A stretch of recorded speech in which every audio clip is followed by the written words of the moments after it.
Howdy everyone, Matt here, Matt the PT, coming at you again with another video on something going on in the PT rehab world that I would like to discuss with you all and get your feedback and opinions and beliefs on.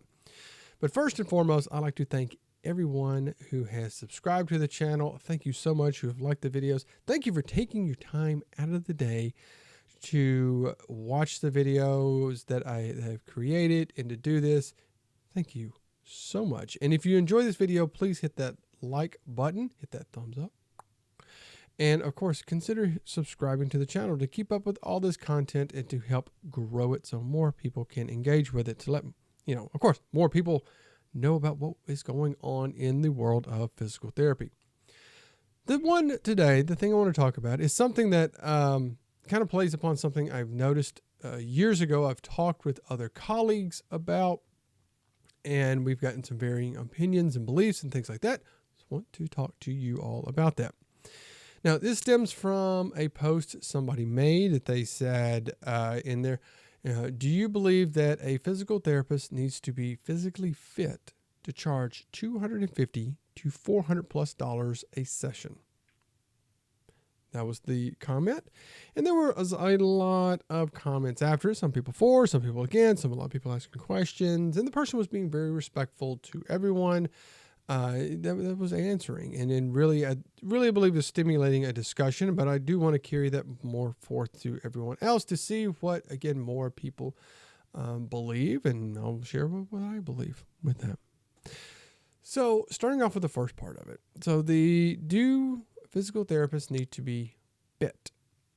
I had experience with this many years ago. I did some PRN work in a SNF, a skilled nursing facility, and I happened to be there during the day once, so when all of the staff was there. So it was like 2 or 3 PTAs, 2 or 3 COTAs, and the rehab director. And we started talking about me and running. I was really big into running at that time. I still run. I will say I exercise literally every day, some form of cardiovascular or resistance training. I have the ability to do that, and I do it every day. And I'll share why here in a bit. But I just happened to notice that we're all just sitting around talking, and I noticed all the other therapists there, they're not very healthy looking. And I mean this, that they were all overweight in it, And even the rehab director was very proud of the fact that she eats fast food every day. And she was like, I could never give this up. She was very proud of that. And just despised exercise. And it really kind of put something that I thought about. And I don't want to be mean or rude or anything like that. I am somebody who has struggled with weight issues through the past, up and down, and that's why I exercise so much, just to keep my weight down, because there is a family history of, all sorts of health issues, and I do know that weight can play a factor in that, so that's why I try to do that. But really looking at these people, it's like, is that a good image that people see when you are the person to work with them on getting better, getting up and moving and going home and, getting out of the nursing facility. But doing these things, when you have somebody that they themselves, when you just look at it as an observation. Now, again, we always say, and I'll tell this to people as well, you don't judge somebody off just the appearance. You don't judge a book by the cover, but we do look at things and we do make an assumption and a belief about something just visually. And really kind of sparked that, like, should somebody who is in healthcare in general, so physician, a nurse, PT, chiropractor, OT, do they need to be somebody who is in a physically fit situation, that presents themselves? Should they be like that to do it? I mean, there's arguments for and against on it, because again, you're presenting yourself to somebody, you want to have that, you want to practice what you preach on that. And, I can see people are going to buy in more if they see somebody that is in good shape. that, okay, this person does live by that stuff. I'm motivated. Where if they see somebody who is not in good shape, they're like, oh, what's this person really know? Because what are they going to tell me that they can't do themselves? Now, I know a lot as well goes into being able to be physically fit as well.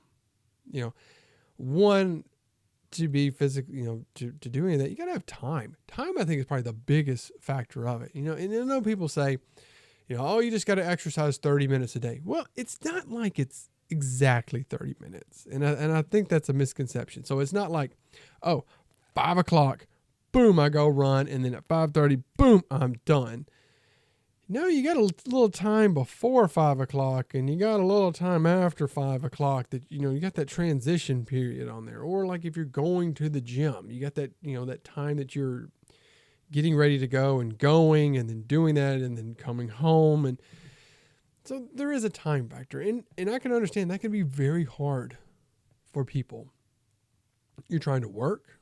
So as I would say as therapists, we're working 8, 9, 10 hours a day, very long shifts, very physically and mentally demanding. And I think that's something people don't really realize, how mentally demanding and draining what we do is. And that can just wear you out on it, that you can just be tired.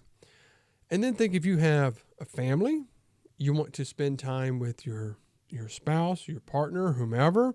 You want to spend time with your kids. You want extracurricular things that you may be doing involved in your community and stuff like that. I can say overall, it can be very hard to find that significant time to dedicate to that. Another thing, part of it is like food as well. I do know, let's say as physical therapists, we do make more money. We do make a significant amount of money. But, we have those other things that, where your money goes. You want to have somewhere to live. You want to, pay. So you're paying rent or a mortgage, paying for a vehicle or transportation in general, because transportation is needed. So in some form or fashion, we're not driving around in sports cars, but you want a reliable vehicle who's going to get you from A to B and from B to A. Again, people don't really understand that. Like if you have a vehicle that is not reliable, how stressful that is, or in not having one when yours breaks down or something like that. So, where was I going with that? Yeah. So having those things that we're putting this money, and of course, student loans, we're putting this money out. Again, it can be hard to, with eating well, when it's easier just to pick up something that's pre-made, so that, there are sorts of there's all sorts of, increased calories and stuff. And that's a whole thing. So I can see one is that, as a PT, like that can be hard to do. It also could just be something you just don't like. And I know people who are very good therapists who just don't like to be active. They don't like to run. They don't like to go swim or bike or lift weights. They don't like to do any of those things. So, and they don't on it. I mean, I liken this. Like I said, I power lift. I know people who are coaches, who are powerlifting coaches, who don't power lift. Like they may do it a little bit, but they don't do it. They don't do the same things that their athletes do, but they understand what to do. So they don't really often look the part of it, but they can do it.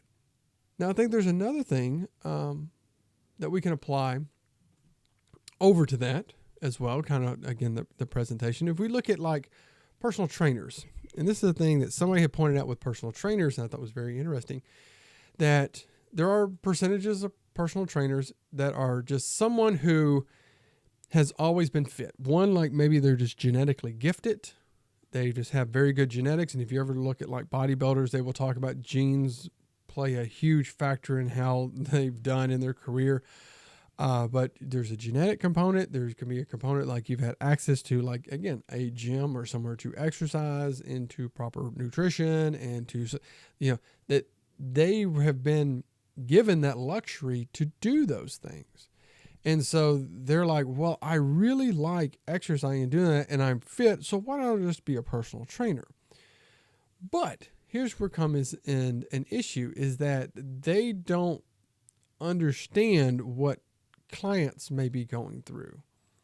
because the clients did not have the same experience as them. So this person, again, very good genetics. They don't have to work. They have to work out hard, but it's like, it kind of came a little easier to them. They have the access to all that stuff. And they're like, hey, well, just do the same thing I do or I did, and you'll get the same results. Well, this person may not do that. And they don't understand that there's a struggle with the clients that, that the clients can't do what they did because, again, they're different people.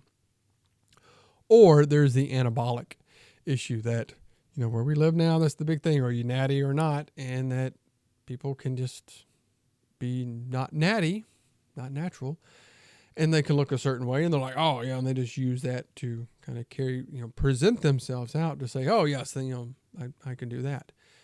And I would say, again, there could be people, I know trainers and coaches and things like that who look amazing and maybe amazing athletes in their sport, but they can't coach it worth anything. They cannot translate it over to their clients. And I've seen the same thing with PTs that, hey, yeah, they're very fit and they exercise and they live that life and they do it, but it doesn't translate over to like really good patient care. So I would say that's something that I don't think that you do have to be physically fit to be able to provide good care. Now, I'm going to go to that last part of it, charging the $250 to $400+ an hour. So that's quite a bit. And again, I think that plays on to the other things. So it's like, does really based upon how you look mean that you can charge more? Does that really translate saying that you really know more because of how you look? And so therefore that you can charge those higher amounts? Maybe. I really look at that as that you're probably going after a certain demographic of people. And it's probably a demographic that's very close to how you are. And I would say that if you're a therapist who has the ability to exercise with the amount of time, that means you have the luxury of available time, that you probably have access to the equipment and facilities, possibly you have access to good, nutritious food, and that you are charging that more of that money, that you're in a higher socioeconomic status. And so therefore you want people who are in that higher socioeconomic status. So somebody who does have the available time, who does have the disposable income, the available income on that, who has access to good foods, and so it's like really you're just going after just a very specific group of people on it. Now, I'm not going to say that one group needs it more than others, but I do believe that also neglects the people who really need it. And that's the people on the lower socioeconomic that don't have the $400 or $250. They couldn't afford the $250. And I've met those patients, and of course, they're probably going to go to the business coach when I do down the line. But I've heard coaches say, like, you should be charge what you're worth. You're an idiot for charging $100. You should be charging at least $150, $200, $5,000, whatever they want to charge. And they say, if people really wanted it, they would do it. Yeah, there are people who really, really want to see you when you charge $250 a session. They want to see you, but $250 is a lot of money. Not everybody's able to pull that out for like one session a week, let alone they may not be able to pull that out for a month or even like several months. They don't have that. That they are just really honestly living paycheck to paycheck. If you get into the people with these issues, and it's nothing through no fault of their own, they're in a situation where they don't have that, and they're not wasting that money. They are literally like at the end of the month, no money because they've paid their bills. They're working 1 or 2 jobs, maybe taking care of family members. They're doing those things and they can't afford it. They so desperately do want it, but they can't afford that. And so again, does it mean that you neglect those people on it? Because you're physically fit, so you charge more, so you're going to neglect these people? No. honestly. I brought that up and the person said like, oh, well, there's like social service, there's social, which is kind of a political answer that I'm just going to be playing nice. But it's like, yeah, you don't really want to get into the issue. And I think really this wants to stimulate a discussion as well, which is heck, what I'm doing right now. But I do think it's an interesting take. So what is your take? What is your belief? Do you believe, that as a therapist, you should be physically fit to really provide services? And do you really believe that you can charge more just because you are someone who is physically fit or just looks the part of it? What do you think about it? Let's talk about it. I want to hear your opinions, your beliefs on all of that. Now, of course, I don't believe that you do have to be physically fit to charge a good amount. If you have really good market research to show like, hey, I can charge this amount, there's a lot of people who would pay that. That's fine. Maybe if you live in an area, maybe you could subsidize. I know of people who do that. They charge that higher amount. They may charge $300-400 a session, but it subsidizes to allow people who are unable to pay. It's like, hey, it's going to subsidize you to allow you to receive these really good services as well. Maybe that is something that just gets overlooked and not really talked about. But let me hear your opinion on it. And of course, thank you so much for tuning in. I hope you all have a great week of taking care of your patients. Take care of yourself. And I will see you all next time.